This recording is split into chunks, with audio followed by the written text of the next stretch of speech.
দুধ আছে, সুবহানাল্লাহ বলেন না? কয় পেয়ালা দুধ আছে? একটা পেয়ালা দুধ আছে গো নবী। এবার আপনার প্রাণের নবী যখন বললেন একটা পেয়ালা দুধ আছে, খবর পাইলেন। এবার আবু হুরায়রা একটা ডাক দিয়ে বললেন, বন্ধু আবু হুরায়রা একটা ডাক দিয়ে বললেন, আমার নবী রে আবু হুরায়রা, যাও যাও যাও সুফফাবাসীদেরকে ডাইকা নিয়ে আসো। এবার আবু হুরায়রা মনে মনে কয়, আমারে তো এক বাটি দিতে হবে না, আমি তো পেটের খিদায় অস্থির, সইতে পারি না, রাস্তায় নেমে এসেছি। আমার নবী বলতেছে সুফফাবাসীদের খিদায় এখানে আসলে এক পেয়ালা দুধ তো আমারই হবে না, আমি সুফফাবাসীদেরকে কি খাওয়াবো?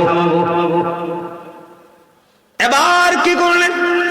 নবীর কথা বন্ধ করা যায় না, সুফফাবাসীদেরকে বন্ধ ডাইকা নিয়ে আসলেন। ডাইকা নিয়ে আসার পরে নবীজি একজন একজন একজন একজন করে সমস্ত সুফফাবাসীদেরকে দুধ খাওয়ালো, কিন্তু বাটি থেকে দুধ এখনো ফুরায় না। সর্বশেষে আমার নবী আবু হুরায়রাকে বললেন, রে আবু হুরায়রা, আসো দুধ পান করতে আসো। একবার পান করলেন, নবীজি বললেন আবার করো। আবার পান করলেন, নবীজি বললেন আবার দুধ পান করো। আবার আবু হুরায়রা ডাক দিয়ে বলে, ইয়া রাসূলুল্লাহ, ইয়া হাবিবাল্লাহ, নবী গো, ও ঘরে নবী, আমার পেটে তো আর জায়গা না।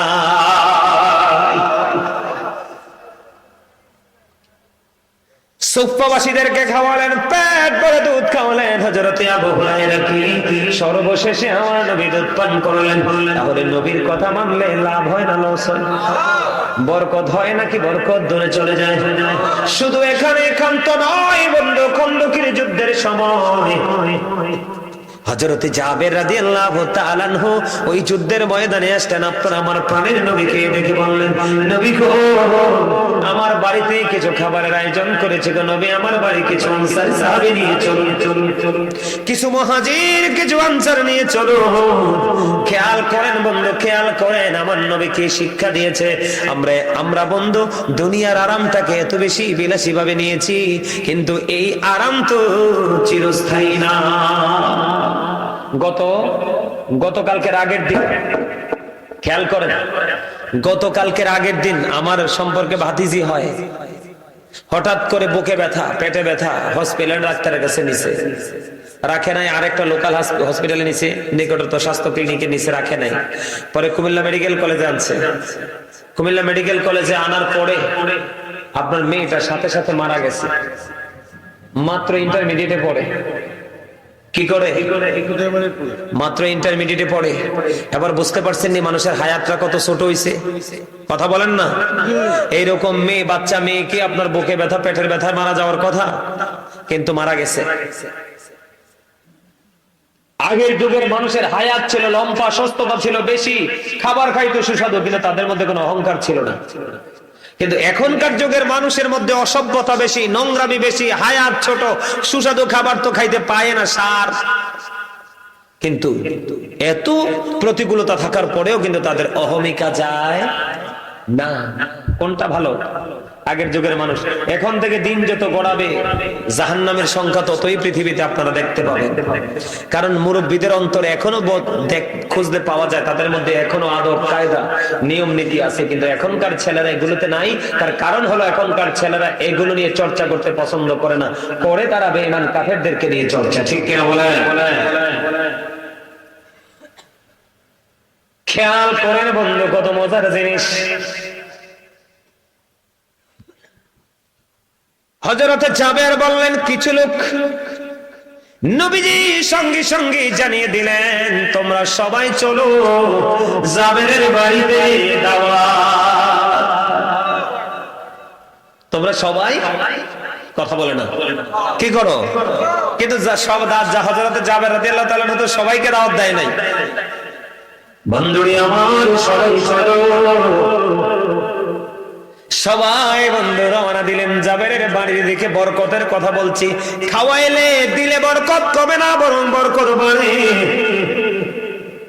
জাবের দৌড়ে চলে গেলেন, যাইয়া বিবিকে ডাক দিলেন, বিবি, বিবি রে, আমি তো নবীকে বলছি কিছু আনসারে কিছু মুহাজিরকে নিয়ে আসার জন্য। আমি নিজে কানে শুনেছি আমার নবী সকল সাহাবায়ে কেরামকে দিয়ে রওনা দিয়েছে। জোরে জোরে বলুন সুবহানাল্লাহ। জাবেরের বিবি এবার একটা ডাক দিয়ে বললেন, স্বামী গো, আমার নবী তো রাহমাতাল লিল আলামিন নবী, আপনি টেনশন করেন না, নবীকে বাড়ি পর্যন্ত আসতে দেন। সুবহানাল্লাহ। ধীরে ধীরে ধীরে ধীরে বন্ধ বাড়ি পর্যন্ত সবাই আসলো। নবীজি বললেন, রুটির যে খামির, রুটি বানানোর জন্য যে খামির বানাইছে এটা আমার কাছে নিয়ে আসো। রুটি বানানোর জন্য যে খামির নিয়ে আসলো বন্ধ। নবীজি রুটির খামিরের মধ্যে একটু থতো মোবারক লাগাইয়া দিল, কইলো ঢাকনাটা সরাইও না, একদিক দিয়ে চিমটি দিয়ে রুটি বার করবা, রুটি বানাইবা আর খাইতে দিবা। এবার বললেন, গোস্তের পাতিল নিয়ে আসো। গোস্তের পাতিলের মধ্যে বন্ধ কি করলেন, নবীজির পবিত্র থতো মোবারক একটুখানি দিয়ে দিলেন। গোস্তের পাতিলের থেকে ঢাকনা সরাইও না, ঢাকনা সরাইও না, একদিক দিয়ে বন্ধ বের করতে বাড়তে থাকবা, দিতে থাকবা, জোরে জোরে কোন সুবহানাল্লাহ। এবার একদিক দিয়ে রুটি বানাইতেছে আর খাওয়াইতেছে, আর একদিক দিয়ে গোস্ত পাতিল থেকে বের করতেছে, খাইতে দিতেছে বন্ধ। দিতে দিতে দিতে দিতে দিতে দিতে 1000 মুহাজির আনসার সাহাবীকে খাওয়াইছে। জোরে জোরে কোন সুবহানাল্লাহ। কত হাজার? আর যারা বলেন কত হাজার? ওয়াজটা বাইরে বালা শুনেনি? শোনো শোনো, মাইকে সাউন্ড ঠিক আছে? কত হাজার? এদিকে তাকান না, কত হাজার? আর রুটি কাই কতটুকু জানবেন না? মাত্র 350 আটারে, মাত্র 350 আটার রুটির জন্য খামির বানাইছে। 1000 মুহাজির, 1000 আনসার বন্ধু খেয়েছে। কিন্তু খাওয়ার পরে দেখলো যেমন রুটির খামির তেমন রয়ে গেছে রে, যেমন গোস্তের পাতিল তেমন গোস্তের পাতিলে রয়ে গেছে। মনে হয় যেন কেউ সেখান থেকে ভক্ষণ করেনি, অথচ পরিতৃপ্তির সাথে 1000 আনসারে সাহাবী, 1000 মুহাজির আনসার সাহাবী ভক্ষণ করেছে। জোরে জোরে সুবহানাল্লাহ। আমরা সেই নবীর উম্মত হিসাবে আমরা যদি সেগুলো চর্চা করে আমরা বরকত পাবো কি পাবো না? কিন্তু বিশ্বাস থাকতে হবে যে আমার বরকত হবে। কিন্তু আমরা যদি বিশ্বাসটা ঠিকভাবে করতে না পারি তাহলে কিন্তু আমাদের কোনো বরকত হবে না। আমার কথা বুঝতে পারছেন আপনারা? আরো যারা বলেন বুঝতে পারছেন? এবার আসেন বন্ধু, এটাও কিন্তু দান কিনা দাদা বলেন? এই যে মানুষে খাওয়ানো, এটা সদকা করা কিনা? টাকা খরচ হয় না? আর আরো জোরে কোন টাকা খরচ হয় কি হয় না? আব্দুল্লাহ ইবনে মাসউদ রাদিয়াল্লাহু তাআলা আনহু থেকে হাদিস খানা বর্ণিত। আমার দিকে তাকান। আপনার আমার প্রাণের নবী সাহাবায়ে কেরাম দেখে প্রশ্ন করলেন, তোমাদের মধ্যে এমন কি কেউ আছে রে নিজের সম্পদের চাইতে ওয়ারিসের সম্পদ বেশি পছন্দ করে? সাহাবীরা বললেন, ইয়া রাসূলুল্লাহ, ইয়া হাবিবাল্লাহ, নবী গো, আমাদের মধ্যে এমন কেউ নাই গো যে নিজের সম্পদের চাইতে ওয়ারিসের সম্পদ বেশি পছন্দ করে। আমার নবীজি বললেন, ওইগুলো হলো তোমার নিজের সম্পদ, যা তুমি ইন্তেকাল করার আগে আল্লাহর সন্তুষ্টির জন্য তোমরা খরচ করো। সুবহানাল্লাহ বলেন না? একটা মানুষ মরার আগে আল্লাহর সন্তোষের জন্য যা খরচ করে এগুলো হলো আপনার আমার নিজের সম্পদ, আর যা পৃথিবীতে রেখে যাব তা হলো ওয়ারিসের সম্পদ। এখন আমরা আগে নিজের সম্পদ জোগাড় করব না ওয়ারিসের সম্পদ? নিজের সম্পদ, ঠিক কিনা বলেন? নিজের সম্পদ আমরা যদি দান সাদকা, মানুষকে কাপড় চোপড়, মসজিদ মাদ্রাসা এতিমখানায় যদি আমরা দান করি, এটা আপনার আমার আপন সম্পদ হয়ে থাকবে। জোরে জোরে কোন ঠিক না ঠিক? এখন আমাদের এই দেশের মানুষ কি দান সাদকা করতে চায়? এখন চায় না। আমাদের গ্রামে 32 বছরের পুরনো একটা মসজিদ, কত বছর? 32 বছরের পুরনো একটা মসজিদ। আশপাশে কত বড় বড় বিল্ডিং হয়েছে, কিন্তু মসজিদ কেউ করে নাই। মাটির দেওয়াল, টিনের চাল পড়ে আছে। আশেপাশে কত বিল্ডিং হয়েছে, করে নাই। আমিও তো গুনাহগার, মসজিদের কাজটা ধরেছি মাত্র 5 মাসে শুরু থেকে শেষ কমপ্লিট করে ফেলেছি। সুবহানাল্লাহ বলেন না? একদম টাইলস করে, কি করে? টাইলস করে, একদম টাইলস করে 5 মাসে, মাত্র 5 মাসে ভিতর বাহির কমপ্লিট করে আগে 5 ওয়াক্ততে জুমা চালু করে দিছি। আমার সুবহানাল্লাহ কোনটা কি? আরে ব্যাকে মিলে কোনটা সুবহানাল্লাহ? আমরা কি গত বছরের তুলনায় এই বছর দুর্বল? হ্যাঁ, গত বছর মুসল্লি কি শক্ত আছিল না? আসিল। এডি মনে সব হাইব্রিড খানা খাইছে এই এক বছর। হ্যাঁ বন্যা দুর্বল করিয়ে লাইছে। হ্যাঁ হ্যাঁ, বন্যা দুর্বল করিয়ে লাইছে। হানি উঠছে নেই, হানি বলে উঠছে কোন আন্দি? আয় তো হানি দেখি না। ইয়ানো হানি আইবু কিল্লাই আনিটা বলেন আপন গতি যেদিকে সেদিকে যায়, ঠিক না? এখন গাছের পেয়ারায় পোকা, বড়ই কিন্তু গাছে পাইকার হয়েছে, কামড় দিয়ে দেখলাম 100% ধোকা। আছে না নাই? পোকা আছে না নাই? কারণ কি জানেননি? এখন মানুষ মাছের যখন চাষ করে উপর দিয়ে নেট দেয়, পাখিরে মাছ খাইতে দেয় না। গাছে যখন ফল ধরে চারপাশ দিয়ে বেড়া দেয়, মানুষকে খাইতে দেয় না। আছে না নাই? বলছিনি গত বছর কাঁঠালের কোয়ার মধ্যেও পোকা পাইছি। কাঁঠালের কোষ খুবই সুন্দর শক্ত, কিন্তু কামড় দিয়ে দেখি বন্ধু পোকা। এটার কারণ কি জানেননি? গত বছর অগ্রহণ মাসে আমি দেখেছি মানুষের পাকা ধান কাইটা শোয়া দিছে, ধান খের শুকিয়ে যাবে, কিন্তু রাতে বৃষ্টি এসে সব ধান জমিনের মধ্যে আল্লাহ পচায়া দিছে। তার কারণ কি জানেননি? তার কারণ হলো বন্ধু আমার, এই হাদিস শোনেন। একজন পথচারী বন্ধু পাহাড়ের রাস্তা দিয়ে হেঁটে হেঁটে যায়, যাওয়ার সময় হঠাৎ করে শুনতে পাইলেন অমুকের জমিনে পানি দাও। যখন বললেন বলতে দেরি রে, তাৎক্ষণিক ভাবে বৃষ্টি শুরু হয়ে গেল। বৃষ্টি যখন শুরু হলো, পানি জমিনের মধ্যে পড়ে একটা নালা দিয়ে বন্ধ নিচের দিকে বেয়ে বেয়ে যায়। যখন নিচের দিকে নালা দিয়ে বেয়ে বেয়ে যায়, ওই পাহাড়ের উপর যিনি অজানা গন্তব্যের দিকে রওনা দিলেন, তিনি আবার কি করলেন বন্ধু? পানির সাথে সাথে নিচে নামলেন। নামার পরে চাইয়া দেখলেন পানিগুলো একটা গর্তের মধ্যে বন্ধু ফিলাপ হচ্ছে, স্থানান্তরিত হচ্ছে। আর একজন হিসে হিসে উপর দিকে পানিটা দেয়। এবার তাকে প্রশ্ন করলেন, তোমার নাম কি? কয় আমার নাম অমুক। তোমার জীবনে কি এমন আমল করেছো? মেঘ খন্ড থেকে আওয়াজ আসতে দেরি, মেঘ বৃষ্টি হয়ে পৃথিবীতে আসতে দেরি করলো না। কয় আমার জীবনের সবচেয়ে বড় আমল হলো এই জমিনের মধ্যে যখন আমি ফসল বুনি, ফসল যখন হয় রে, ফসল হওয়ার পরে ফসলটা যখন পরিপূর্ণ হয়, এটাকে 3 ভাগ করে, কয় ভাগ? 3টা ভাগ করি। প্রথম ভাগ আমি আল্লাহর সন্তুষ্টির জন্য খরচ করে দেই, আরেক ভাগ আমি বীজ বপনের জন্য রাখি, আরেকটা ভাগ আমি আমার ফ্যামিলি পরিবারের চাহিদা পূরণের জন্য রাখি। জোরে জোরে বলুন না সুবহানাল্লাহ। এখন আপনার আমার মাঝে চর্চা আসেনি? নাই। আল্লাহর নবী কিন্তু বলে নাই আপনাকে সব দান করে দিতে। নবীজির এক সাহাবী অসুস্থ হলেন, এদিকে তাকান। আল্লাহ রাসূল এক সাহাবী অসুস্থ হলো, সাহাবীকে দেখতে গেলেন। যাওয়ার পরে ওই সাহাবী একটা ডাক দিয়ে বললেন, ইয়া রাসূলুল্লাহ, নবী গো, আমার যত ধন আছে আমি সব দান করে দিব। নবীজি বললেন, না না না, সব দান করা যাবে না।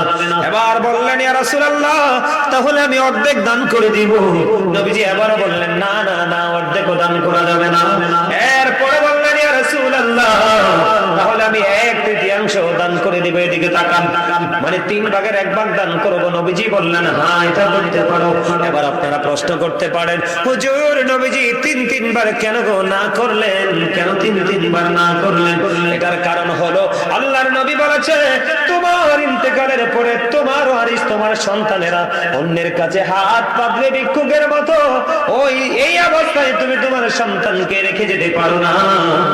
এই এমন অবস্থায় তুমি তোমার সন্তানকে রেখে যেও না, সন্তানের জন্য রেখে যাও, এবং তুমি যে ওপারে যাবে ওপারের সম্পদ বাজেটও তুমি দান করে যাও।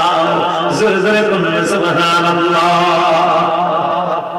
আমার গ্রামে, বিশ্বাস করবেন কিনা জানি না, আমার গ্রামের মানুষ আমাকে শুধু দেখে দেখে তামাশা দেখেছে।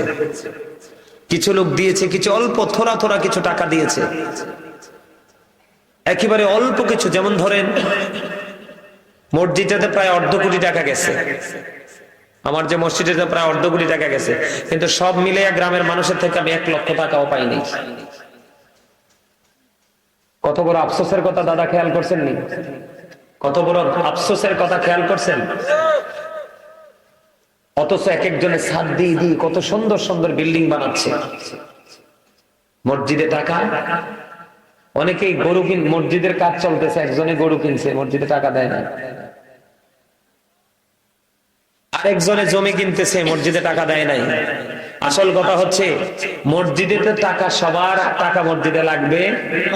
বলে হুজুর কেন গো, কেন গো? মসজিদে না লাগার কারণ হলো রে, মসজিদে না লাগার কারণ হলো বন্ধুরি আমার, এই পৃথিবীর বুকে যে ব্যক্তি ছোট হোক বা বড় হোক মসজিদ বানাই রে, আমার আল্লাহ তার জন্য জান্নাতে ঘর বানায়।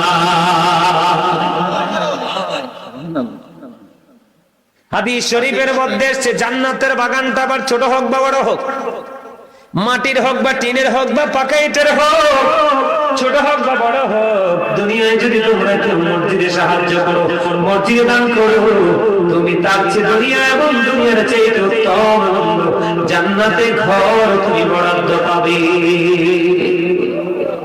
সুবহানাল্লাহ বলেন না? আরো জোরে বলেন। এই জন্য বলছি, আপনার জমিনে ফসল তো ভালো হয় না। ছেলে এখন দেখবেন ম্যাক্সিমাম, আমার কথা যদি অযৌক্তিক হয় বললেন, দেখবেন এখন বাংলাদেশের অসংখ্য ছেলেরা বিদেশে যাওয়ার পরে কাজ পায় না। কথা কয় না?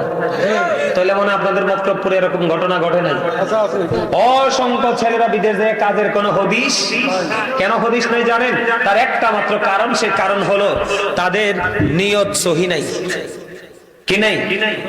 আপনাদের নাঙ্গলকোটে আমি গত কয়েকদিন আগে আসছিলাম, ওইদিকে একটা ময়ূর আছে না, ময়ূরাতে আসছিলাম, অনেক মানুষ হয়েছিল, বিশাল প্যান্ডেল। আপনাদের এই প্যান্ডেলের দুইটার সমান হবে। ওই দিন এত কুয়াশা পড়ছে, আপনারা এইভাবে উপর থেকে একবার বৃষ্টির মতো পড়েছে, কিন্তু মানুষ তারপরও বের হয়ে নাই। ময়ূরাতে আসছিলাম ওই দিন। ময়ূরাতে আসার পরে ওই দিন দেখলাম মানুষের অন্তরের প্রেম।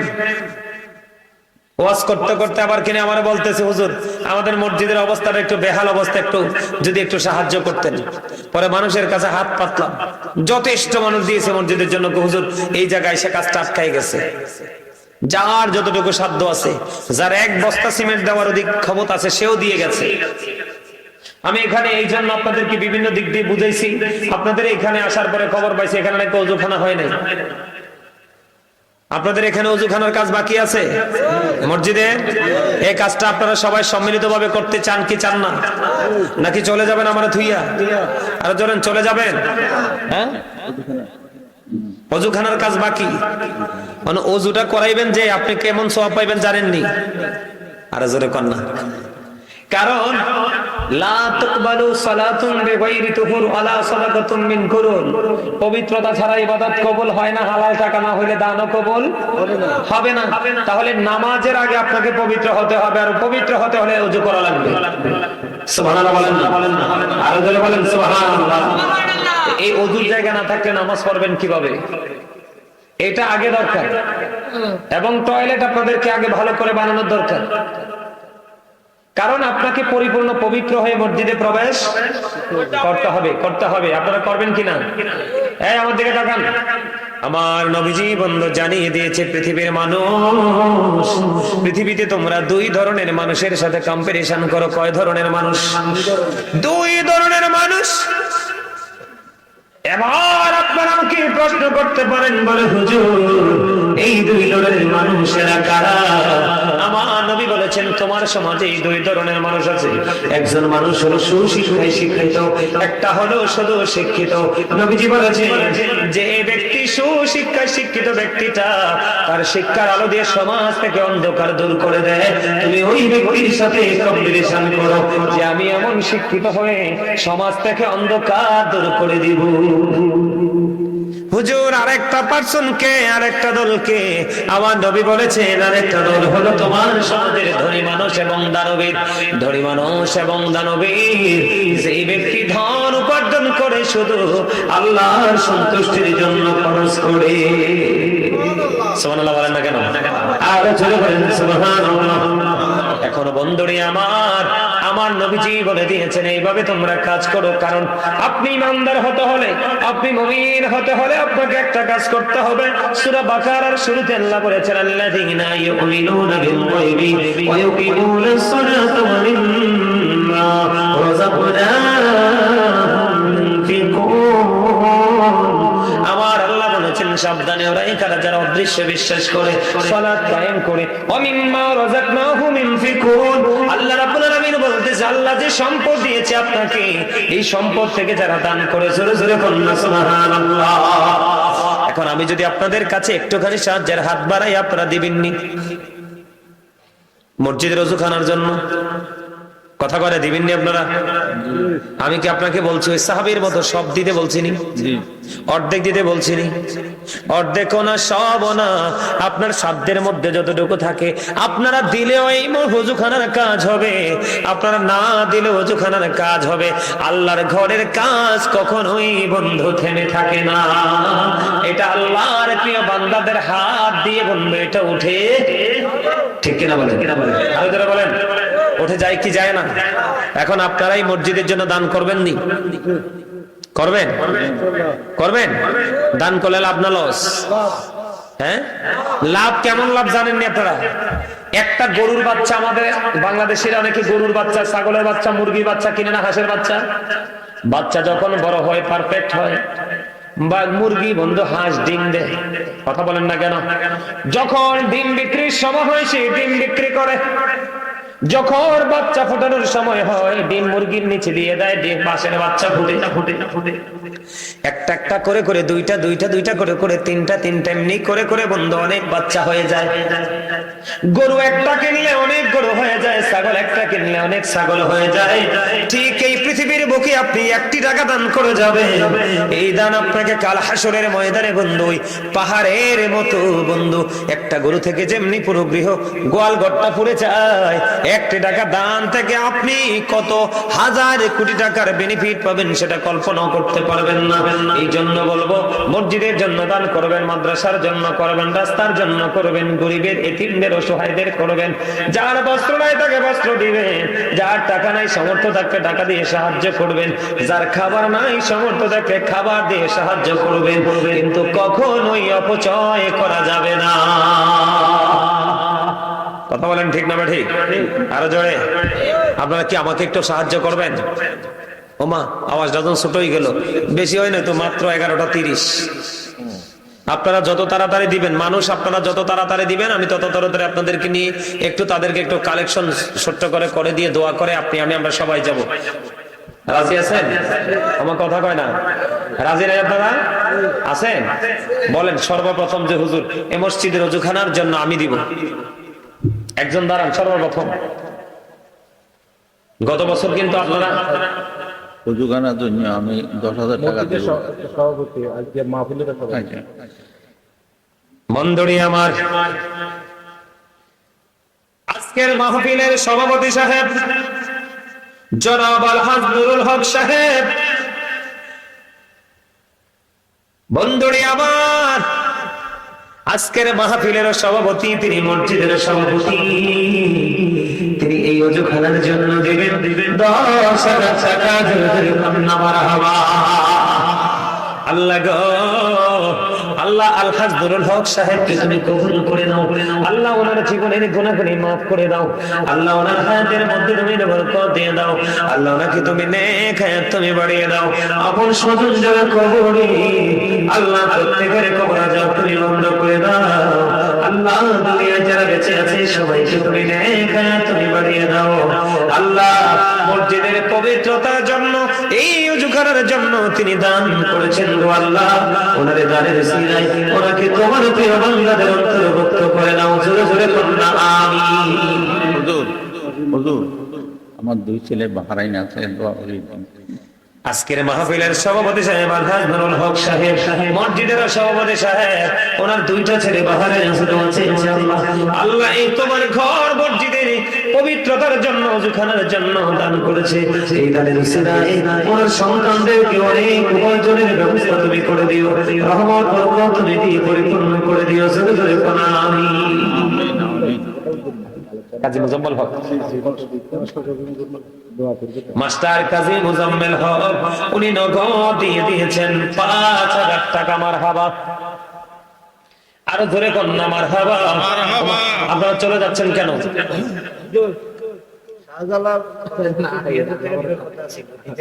আচ্ছা, শাহজালাল মারহাবা। আল্লাহ গো, আল্লাহ আমার এক ভাই শাহজালাল ওই ছেলে আবার কামাল, আরেকজন প্রবাসী, ওই হে দিব 5,000 টাকা। এটা দিছে 2000। এটা কে দিছে? ছেলে শাহজালাল, আপনার ছেলে। আচ্ছা, শাহজালাল দিয়েছেন 2000। আরেকজন ইয়াসিন দিবেন 2000। কামাল দিবেন 5000। মারহাবা বলেন না। ইয়া রাব্বুল আলামিন। চাচা আপনার নাম কি? জরুল হক, তিনজন প্রবাসী। আল্লাহ নুরুল হক আমার চাচা। একে করে জামাল 1000। জামাল আছে, জামাল দিবেন 1000 টাকা। আমার চাচা নুরুল হক সাহেবের ছেলে, 3 ছেলে। জরুল হক, জহিরুল হক, ওনার এক ছেলে দিয়েছেন নগদ 2000। আরেক ছেলে দিবেন 2000 টাকা। আরেক ছেলে দিবেন 5000 টাকা। আল্লাহ আমার চাচা এবং তার সন্তানদেরকে তুমি কবুল করে নাও। আল্লাহ, আল্লাহ তাদের হায়াতের মধ্যে তুমি বরকত দিয়ে দাও। আল্লাহ তাদের জীবনের গুনাহগুলি মাফ করে দাও। আল্লাহ তাদের ওসিলায় আল্লাহ তাদেরকে তোমার প্রিয় বান্দা বলে তুমি কবুল করে নাও। আরেকটা ছেলে জামাল বড় বিপদে আছে গো, ওযুখানার জন্য দিবেন 1000 টাকা। আল্লাহ জামালকে তুমি কবুল মঞ্জুর করে নাও। জোরে জোরে বলো না আমিন। এই দান করা এবং কালেকশন করা যে কত মজার জিনিস, এই জায়গাটাতে মন থেকে না আসলে কোনোদিন অনুভব করা যায় না। ঠিক কিনা বলেন? এটা যে কত প্রেমের জিনিস, মজার জিনিস। এই টাকা তো দিচ্ছেন না, এগুলো আল্লাহর কাছে আপনি জমা রাখতেছেন। দুনিয়াটা কিন্তু শেষ হয়ে যাবে, এটা কোনোদিন শেষ মনে রাখতে হবে। এগুলো হচ্ছে বুদ্ধিমান মানুষের কাজ, চালাক মানুষের কাজ এগুলো। শরীফুল ইসলাম, আল্লাহ গো, আমার ভাই শরীফুল ইসলাম দুবাই প্রবাসী। আমার ভাই শরীফুল ইসলাম দিয়েছেন নগদ 2000 টাকা। আল্লাহ কবুল করুন, মঞ্জুর করুন। দানের কবুল সোনার মদিনায় পৌঁছায় দাও। এই দানের উসিলায় জীবনের গুনাহ মাফ করে দাও। বাপ নাই, মারা গেছে। আল্লাহ, বাবা মা কেউ নাই গো, বাবা মার কবর তুমি জান্নাতের টুকরা করে দাও। জীবনের গুনাহগুলো তুমি মাফ করে দাও। আমিন।